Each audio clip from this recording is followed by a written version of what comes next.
हुआ ये कि फहद के वालिदैन के समझाने बुझाने पर समरीन वहाँ से चली तो गई, लेकिन अपने शौहर के घर नहीं पहुँच सकी, जिसके बाद समरीन का शौहर अतीक शदीद इश्तियाल में आ गया।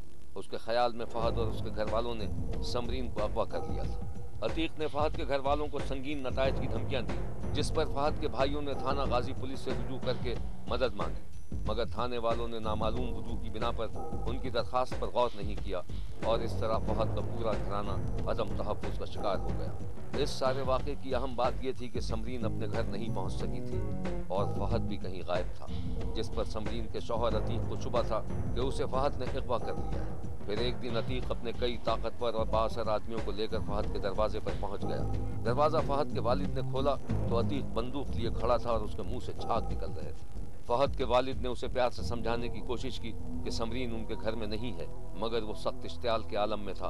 उसने अंधाधुंध फायरिंग शुरू कर दी, जिसके नतीजे में फहद के वालिद मौके पर ही जाँ बहक हो गए, जबकि फहद की बहन भी शदीद जख्मी हो गई। फहद के वालिद को हलाक करने के बाद अतीक अपने साथियों समेत फरार होने में कामयाब हो गए। फैसल ज़मान साहब का MPA गली के कोने में खड़े हुए थे जी, और तकरीबन दोपहर को जिस वक्त ये अतीकुल्ला हमारे घर फायरिंग करके गया कलेक्शन कोफ से, और मेरी भाभी को इसने ज़बरदस्ती अगवा करने की कोशिश की। अतीकुल्ला, समीउल्ला, शराजुल्ला और शफीउल्ला।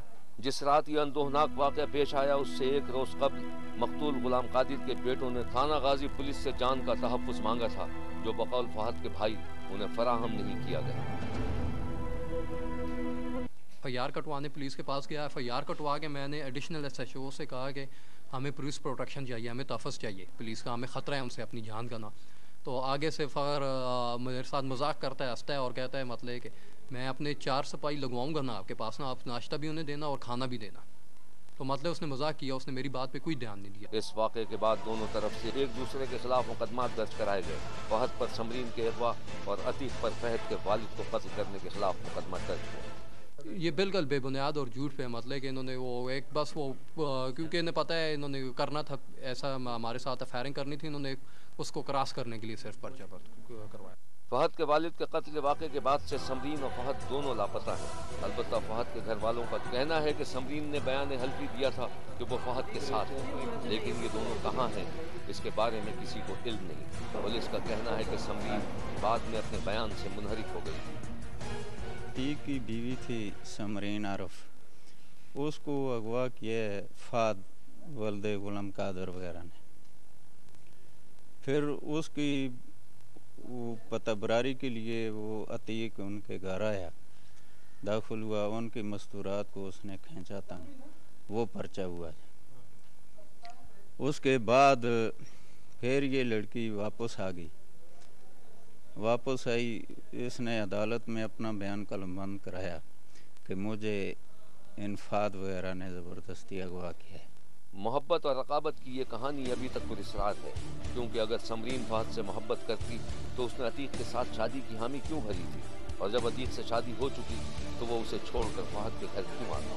फहद के वालिद के अनदोहनाक कत्ल के बाद उसके घर वाले बुरी तरह खौफ का शिकार हैं, जबकि मुल्जिम अतीक का पूरा घराना कहीं और चला गया है। फहद के घर वालों ने यह भी दावा किया है कि उनको इंसाफ मिलने की तवक्को नहीं, क्योंकि इस मामले में एक इंतहाई बाअसर सियासी शख्सियत मुलविस है, जिसका नाम पुलिस FIR में शामिल करने के लिए तैयार नहीं। ये जो इन्होंने अगवा का मुकदमा करवाया है बिल्कुल झूठा है, क्योंकि अगर हम लोगों को पता होता, देखिए हम भी इज़्ज़त वाले हैं, बेटियों वाले, हम ऐसा काम क्यों करें। और मेरे जो पुप्पो के बेटे हैं, सबसे बड़ी बात वो एडमिट थे हॉस्पिटल में, तो उन्होंने उसका नाम भी लिखवाया है।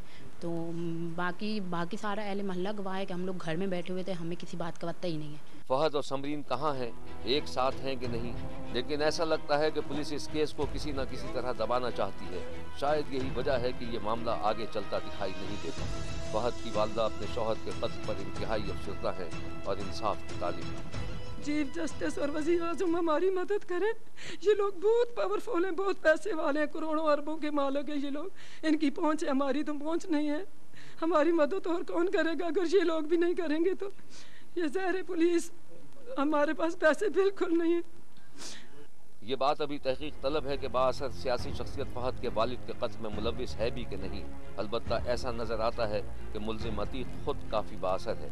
शायद यही वजह है कि फहद के घर वाले शदीद खौफ के आलम में ज़िंदगी गुजार रहे हैं। शब्बीर का कहना है कि फहद के वालिद एक नमाजी परहेजगार इंसान थे। वो पाक फजाइया की मुलाजमत से रिटायरमेंट के बाद अपने बच्चों के साथ जिंदगी गुजार रहे थे कि उनकी जिंदगी का चिराग खुल गया। वो बाप जो अपने बेटे के सर पर सहरा देखना चाहता था अब इस दुनिया में नहीं रहा, और वो माँ जो अपने बेटे की खुशी देखने के लिए तरस रही थी अब अपने बेकसूर शौहर की एक झलक देखने के लिए जिंदगी भर तरसती रहेगी। देखते रहिए, क्योंकि कोई देखे न देखे शब्बीर तो देखेगा। शब्बीर का कहना